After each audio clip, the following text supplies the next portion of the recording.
میں نے اس وجہ سے کیا ہے کیونکہ میرے اوپر حملہ ہوا ہے، ہمارے لیڈر کو مارا گیا ہے، اور یہ ہمارا راستہ ہے، یہ ہماری جگہ ہے، ہم چاہیں تو بند کر دے۔ تم ہوتے کون ہو ہمیں دھمکی دینے والے؟ تم امریکہ سے بات کرو، امریکہ سے کہو معافی مانگے۔ اور ایران نے پہلی مرتبہ اس راستے کو بند کیا ہے۔ جون 2025 میں بھی ایران پر حملہ ہوا تھا، 12 دنوں تک جنگ چلتی رہی، اور ایران نے کہا تھا کہ اگر امریکہ نے حد سے تجاوز کیا تو وہ ابنائے ہرمز کو بند کر دے گا، لیکن 12ویں دن جنگ بندی ہو گئی، سیز فائر کا اعلان ہو گیا، اور اسٹریٹ آف ہرمز کو بند کرنے کی نوبت نہیں آئی۔ لیکن اس مرتبہ ایران نے اسٹریٹ آف ہرمز کو بند کر دیا ہے۔ ایران کی جو ایک اور جغرافیائی طاقت ہے سب سے بڑی، وہ یہ ہے کہ ایران چاروں طرف سے پہاڑی سلسلے سے گھرا ہوا ہے۔ ایران کی جو سرحدیں ہیں وہ نارتھ میں آرمینیا سے ملتی ہے، آذربائیجان سے ملتی ہے، ترکمانستان سے ملتی ہے، اور ادھر کیسپیئن سی ہے۔ تو ایران کے نارتھ میں یہ جو ممالک ہے، آرمینیا، آذربائیجان اور ترکمانستان، جب ان ممالک کی سرحدیں ختم ہوتی ہے اور ایران کا سلسلہ شروع ہوتا ہے، ایران کا ایریا آ جاتا ہے، تو یہاں پر اونچے اونچے پہاڑ ہے، اور ان پہاڑی علاقوں کی وجہ سے ترکمانستان سے یا آرمینیا سے، آذربائیجان سے کسی بھی آرمی کا ایران میں داخل ہونا آسان نہیں ہے۔ جب بھی ان علاقوں سے ایران میں کسی بھی آرمی نے، فوج نے داخل ہونے کی کوشش کی ہے، ان کو کامیابی نہیں ملی ہے، لوٹ کر واپس جانا پڑا ہے۔ ایران کا جو ویسٹ ہے، اس کے ویسٹ میں عراق ہے، اور اس کے بعد ترکی کی سرحد بھی ایران سے ملی ہوئی ہے۔ عراق اور ایران کی جو سرحد ہے وہاں پر پہاڑی کا لمبا سلسلہ ہے۔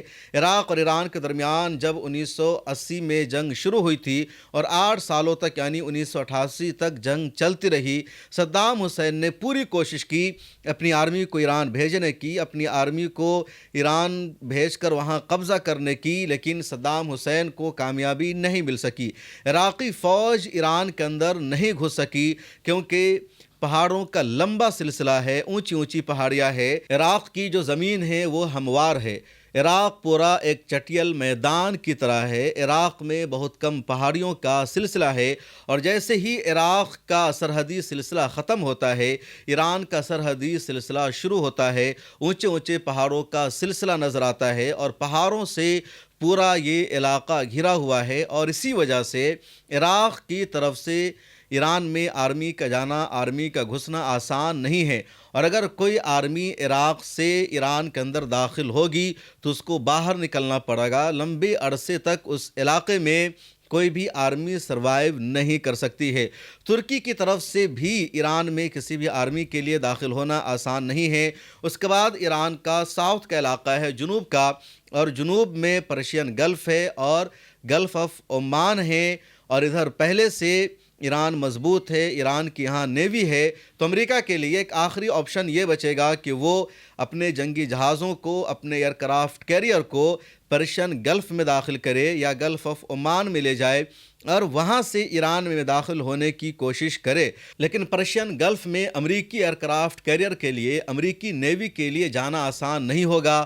پرشین گلف میں جانے کے لیے ابنائے ہرمز سے گزرنا ہوگا، اور ابنائے ہرمز کو پہلے ہی ایران نے بند کر دیا ہے۔ ایران کی آرمی اور نیوی وہاں پر لگی ہوئی ہے۔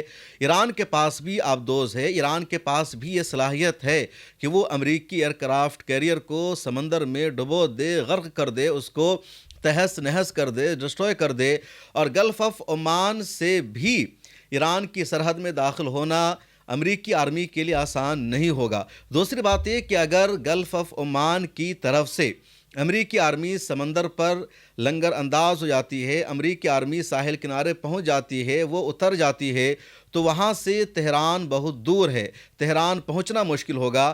تہران بالکل سمندر کے کنارے نہیں ہے، اور گراؤنڈ آرمی کے لیے، زمینی فوج کے لیے ایران میں 400 کلومیٹر کا سفر کر کے تہران پہنچنا، اور پھر ایران کی راجدھانی تہران پہنچ کر انسٹیٹیوشن پر قبضہ کرنا، اور جن لوگوں کی ابھی ایران میں حکومت ہے ان کو اقتدار سے ہٹانا آسان نہیں ہوگا، پوسیبل نہیں ہوگا، بلکہ یہ امریکہ کے لیے ناممکن ہے۔ اور جس دن امریکہ نے ایسا کیا، امریکہ کو تاریخ میں سب سے زیادہ نقصان اٹھانا پڑے گا، کیونکہ ایران میں کئی طرح کی آرمی ہے۔ ایک ایران میں بسیج فورس ہے، ایک ایران میں پاسداران انقلاب ہے جس کو IRGC یعنی اسلامک ریولوشن گارڈ کورپس کہا جاتا ہے. اس کے علاوہ ایران کی مین آرمی ہے. ایران کے ہر ایک شہری کو فوجی ٹریننگ بھی دی جاتی ہے. ایران میں یہ شرط ہے کہ اگر پاسپورٹ لینا ہے تو ایران میں اسی وقت کسی بھی شہری کا پاسپورٹ ایشو کیا جاتا ہے جب وہ 2 سال کی فوجی ٹریننگ لے لیتا ہے.